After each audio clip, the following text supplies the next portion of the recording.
Muchos años atrás en Miami logré yo, Manuel Prieres, ser entrevistado por uno de los periodistas más importantes y famosos que creaban corrientes de opinión en Miami, en el exilio de Miami, en el exilio cubano, Armando Pérez Roura.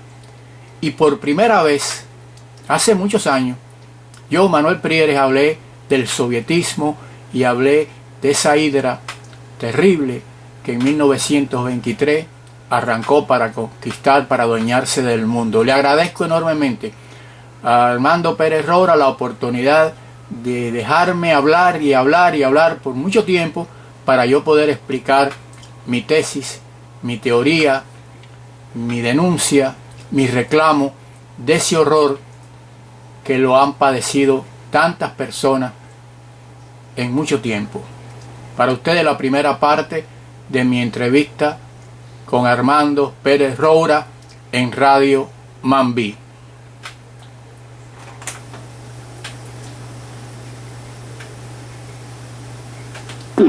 Donde se discuten ideas.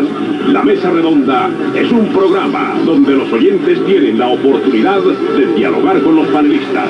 En la Mesa Redonda se recuerdan hechos y se aportan ideas en beneficio de la libertad y la democracia. La Mesa Redonda es un programa para gente grande con inquietudes y deseos de ampliar sus conocimientos. La Mesa Redonda la dirige Armando Pérez Roura. Saludos amigos, bienvenidos a Mesa Redonda. Hoy tendré aquí en el programa al escritor Manuel Prieres. Pero, como siempre, vamos a comenzar leyendo la relación de los compatriotas asesinados por el régimen castrista un día como hoy. En el año 1959, en la fortaleza de La Cabaña, en La Habana, Elpidio Soler. En Caimito del Guayabal, en el año 1961, Luis Méndez. Marcelino García en Cienfuegos Las Villas en 1963.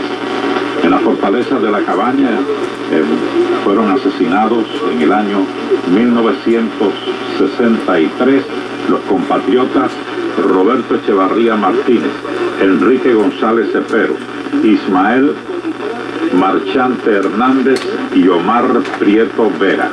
En 5:30 Pinar del Río, en el año 74, José Antonio Hernández Mazón. Orestes Martínez en 1982 en el Combinado del Este en La Habana. En La Cabaña también ese día, en el año 82, Juan Ordóñez. Pablo Reyes Reyes en el año 82 desaparece en el mar. Al igual que en el año 86, también muere tratando de llegar a tierras de libertad Antonio Rodríguez Lu. Vamos a leer ahora unas palabras del apóstol José Martí. Martí dijo que el hombre no tiene la libertad para ver impasible la esclavitud y la deshonra del hombre, ni los esfuerzos que los hombres hacen por su libertad y su honor. José Martí. Bueno, bienvenido al programa, Manuel Prieres. Esperamos que nuevamente pues utilice este programa como siempre lo hace, para demostrarnos tu capacidad y además lo que vale la libertad, sobre todo para los cubanos que como tú sufrieron de esclavitud. Muchas gracias, Armando, por esta invitación. No sabe lo que yo aprecio a unos días y meses de terminar el año, esta invitación suya, la agradezco enormemente. Yo llevo un tiempo escribiendo ensayos, Armando, en pos de la historia real. Generalmente las personas se quedan atadas a la historia formal y oficial, pero hay que hacer un esfuerzo enorme en pos de la historia real. He hecho un trabajo sobre el Partido Comunista de Cuba, el papel que jugó el Partido Comunista de Cuba. He hecho un trabajo sobre John Kerry, el candidato de la contracultura. Hace poco tiempo que usted tenía una copia aquí sobre Che Guevara, el extranjero que más daño le ha hecho al pueblo cubano. Y ahora me he embarcado, ahora que se cumplen y que ya están terminando un siglo de la revolución bolchevique, me gustaría hablar un poquito de eso, porque En 1905, en el Palacio de Invierno, empezó con violencia, con huesos rotos, con sangre en los adoquines, y está terminando igual. Lo vemos en París, lo vemos en Argentina, y como dijo Trotsky, seremos los mismos. Entonces yo creo que este siglo hay que estudiar a ver... A diferencia del calendario que se usó, por eso del 5 fue el 17. Ahí jugó un papel de Trotsky, porque hace 2 días se cumplió un aniversario más, y fíjense si es importante ir en pos de la historia real. Yo ayer escuché por la radio, mientras vendía gasolina, 2 personas que hablaron de un aniversario más del nacimiento de León Trotsky, decían el revolucionario. Y se ha creado una connotación de que ser revolucionario es sinónimo de sacrificio, de hidalguía. Puede que algunos. Y el otro día usted dijo algo, que no porque esté delante de mí, algo brillante y muy corto. Estaba por la mañana hablando con su compañero aquí, salió la palabra revolución, y usted dijo: las revoluciones son violentas, y el problema de ellas es que uno no sabe hacia dónde van, hacia dónde se dirigen. Es una incógnita total, y eso es brillante, exactamente. Para mí, en el caso mío... Y casi todas terminan comiéndose a sus propios hijos. Exacto. En el caso mío, en un guajirito de Guantánamo, Armando, la primera vez que yo vi revolución era el día 3 de enero, y la gente de Raúl Castro bajaban por la calle Aguilera triunfalmente. No se había disparado en Guantánamo, no. Lo que sí me llamaba la atención es que los escapes de los carros tenían un olor especial, porque ellos mezclaban el alcohol con el aceite, porque no había gasolina. Entonces venían bajando los barbudos, y había uno que gritó: ahora es que empieza la revolución. Y yo me dije: pero si esto ha terminado. Después con el tiempo escuchaba, y me llamaba mucho la atención como hacía revolucionario, es decir, ellos usaban esa palabra que le penetraba a uno, porque ellos la rastrillaban. La propia carta que le envió Fidel Castro a Celia Sánchez a principios de 1959, donde le dice que su guerra contra Estados Unidos todavía no había empezado. Su guerra verdadera no había empezado contra Estados Unidos, algo parecido. Sí, exactamente. Y algo parecido también hace Raúl cuando describe el proyecto de secuestrar a los marines, que se llamó la Operación Antiaérea. Él concluye al final, cuando tiene que devolver a los marines, como nuestra guerra será contra los americanos. Armando, pero yo voy a hablar de la historia formal, que es mi historia. Me acuerdo que esa palabrita se me fue metiendo, pero en una forma negativa, porque era sinónimo de cosas malas, no era de cosas bonitas, enaltecedoras. Cuando el 3 de octubre de 1963, que yo quedé marcado para siempre, llegaron a la finca, una finquita de 20 caballerías. Mi papá había trabajado como un salvaje de 60 años, llegaron allí los comisarios, en nombre de la segunda ley de reforma agraria. Esto pertenece al pueblo revolucionariamente. Otra vez. Y finalmente, cuando nos llevaron a la Zafra de Millones, ustedes le habían dejado la finquita por la ley de reforma agraria primera. La primera. Y la segunda... Bueno, ellos no cumplieron ni la primera, ni la segunda, ni la tercera. Armando, sí. Pero yo en aquel tiempo yo no valoraba eso. Ahora yo valoro lo de mis padres, pero yo en aquel tiempo creía que, bueno, que no le daba el valor. Ahora sí le doy un valor a lo que es robarse, lo que ha costado tanto, honradamente. Pero bueno, entonces en la Zafra de Millones nos llevaron a picar caña, y había un individuo que era el jefe, que le decían el León Rojo, que venía de Camagüey, blanco grande, con una boina de las que usaron cuando Girón, una pistola Macaró, bota, camisa azul y un jeep rojo de los Willys, como uno que tenía yo, que me lo quitaron. Y había un señor que tenía un camioncito, que se había dedicado por mucho tiempo a trasladar caña al Central La Esperanza. Bueno, pues llegó ese hombre porque se habían quedado las cañas cortadas, y usted sabe que si la caña cortada no se lleva para el Central, pues pierde rendimiento. Pues dijo: ese camión lo tomamos revolucionariamente, pertenece a la revolución, porque toda esa caña la tenemos que llevar para el Central de Esperanza. Con esto quiero decirle que en el caso mío, yo detesto ese vocablo. Con esto no quiero decir que hay otras personas que tengan otra interpretación, pero donde yo quiero ir, si usted me permite, algo que yo encontré aquí, y lo he visto reflejado en Cuba, en dirigentes, en personas. Después lo he visto ahora mismo lo vemos con el terrorismo, lo vemos lo que están haciendo en París, lo vemos que hicieron en Argentina, y cuando usted lee la vida de Sergei Nechayev, un tipo terrible que nació en Rusia. Era tan terrible que Dostoyevsky le escribió una novela que usó el nombre de él como Pavlov, porque era un tipo muy asceta, sacrificado, no comía la carne fría para sufrir, dormía con piedras puntiagudas para sufrir. Ese señor escribió el Catecismo del Revolucionario junto con Bakunin, un anarquista famoso. Pero Bakunin ya estaba viejo y realmente el que destiló todo ese accibar, como dijo usted el otro día, ese odio fue él.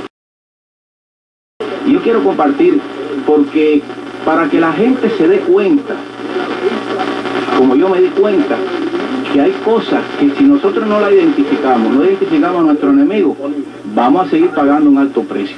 Y si usted me permite, es rápido, no tengo la forma de el profesionalismo suyo de leer, pero yo creo que es bueno compartir. Ya después no leo más. En el libro El Catecismo del Revolucionario, que por cierto Lenin dijo de Nechayev que era un revolucionario las 24 horas del día, y cuando estaba durmiendo soñaba con la revolución. Dicen también que es el profeta de la revolución del 17, y él tenía una máxima jesuita que él decía: hay que castigar el cuerpo y engañar la mente. Esa máxima jesuita de castigar el cuerpo y engañar la mente. Entonces, en los protocolos del Catecismo del Revolucionario, por ejemplo, aquí dice: el revolucionario es un hombre en principio ya condenado. No puede tener ni intereses particulares, ni asuntos privados, ni sentimientos, ni amistades, ni pertenencias, ni siquiera un nombre. Todo lo somete a un solo interés con exclusión de otro, a un pensamiento único, a una pasión, la revolución. En el fondo de su ser, no solamente en palabras, sino en actos, rompe todo nexo con el orden público, con el mundo civilizado, con las leyes, con las convenciones sociales y las reglas morales. El revolucionario es un implacable enemigo de este mundo y continúa viviendo en él con el único propósito de destruirlo. El revolucionario no conoce más que una ciencia, la ciencia de la destrucción. Su fin no es más que la destrucción más rápida del inmundo régimen al que se opone. El revolucionario detesta la opinión pública, desprecia la moral actual de la sociedad en todas sus formas y manifestaciones. Para un revolucionario es moral todo lo que contribuye al triunfo de la revolución, y es inmoral y criminal todo lo que la detiene. Aquí me detengo porque el Che Guevara, que era un discípulo de Nechayev, puso esa palabra: la vida del ser humano no vale nada si no está en función de la revolución. El revolucionario es un hombre perdido, sin piedad ante el Estado y ante la sociedad instruida. Entre él de una parte y el Estado y la sociedad de la otra existe una guerra, visible o invisible, pero permanente e implacable. Una guerra a vida o muerte. El revolucionario debe aprender a resistir la tortura. Severo consigo mismo debe ser igualmente con los otros. Todos los sentimientos tiernos que afeminan, como los lazos paternos, la amistad, el amor, la gratitud, el honor mismo, deben sustituirse por la fría y única pasión de la causa revolucionaria. Para él no hay más que una sola alegría, un solo consuelo, una sola recompensa y satisfacción: el triunfo de la revolución. Noche y día no debe tener más que un pensamiento, un solo objetivo: la destrucción sin piedad. Aspirando fría e infatigablemente a ese fin, tiene que estar dispuesto a perecer y a destruir con sus propias manos todo lo que demore el triunfo revolucionario. Su verdadera naturaleza debe excluir todo romanticismo, toda sensibilidad, entusiasmo o deseo. Ella excluye hasta el odio y las venganzas personales. La pasión revolucionaria llega a ser en él una segunda naturaleza, y en cada instante debe estar ligada a un cálculo frío. En todas partes y siempre no debe seguir sus inclinaciones personales, sino todo lo que es el campo de concentración Kolimá en la Siberia. Solo el que ha probado con actos que es un revolucionario como él puede llegar a ser su amigo y camarada. El grado de amistad y de devoción estará determinado únicamente por el grado de utilidad en favor de la causa de la revolución real y destructiva. Cuando cae un camarada, el revolucionario, al decidir si lo salva, no debe tomar en consideración sus sentimientos personales, sino nada más que el beneficio de la causa de la revolución. El revolucionario no se introduce en el mundo político y social, en el mundo que se dice instruido, ni vive en él, sino con una sola fe más completa en su pronta destrucción. No es un revolucionario si tiene compasión de algo en ese mundo. Él debe poder destruir las situaciones, las relaciones y las personas que pertenecen a ese mundo. No es un revolucionario si algo le detiene la mano. Con el propósito de la destrucción sin piedad, el revolucionario puede y con frecuencia debe vivir una vida normal en sociedad, simulando ser lo que no es. El revolucionario tiene que penetrarlo todo en todas las clases sociales. Y concluyo, esa sociedad inmunda debe ser dividida en varias categorías. La primera está formada por los que sin demora están condenados a muerte. Los otros tendrán que esperar un poco. Ese señor se llamó Sergei Nechayev. Lo han seguido y no quiero que todo el mundo piense que esto es así como yo lo digo, pero personalmente yo viví en Cuba a personas que se comportaron. Y yo recuerdo que en Guantánamo, Aníbal Escalante creó las escuelas de instrucción revolucionaria, que fueron realmente lo que comunicaron a Cuba. Y en Guantánamo estaba la famosa Casa de Piedra, que es donde se llevaban a los guajiritos, y en 6 meses le daban unos cursos intensivos, y después los que tiraban para la calle eran monstruos, porque le metían en la cabeza todo eso. Esta filosofía del odio, del ascetismo, del sacrificio, eso se lo inculcaron a esa gente. Por eso yo digo que yo quiero compartir esto, porque lo estoy viendo. Lo estoy viendo después de un siglo de que estos señores iniciaron teóricamente lo que después lo pusieron en la práctica. Y fíjense si esto ha permeado, que en los años 60, cuando la contracultura, tanto el grupo del ejército simbionés de Chinque, que después lo acabaron todos ahí, y la Pantera Negra usaban el catecismo del revolucionario para ellos proyectarse. Y hay información que los que le dieron los textos para que ellos sacaran copias y la difundieran en Estados Unidos fue vía Cuba. No sé cómo usted lo ve, Armando, pero yo hice un trabajo que yo se lo mandé a usted, no sé si lo recuerda, sobre... Hay una cosa interesante, Armando.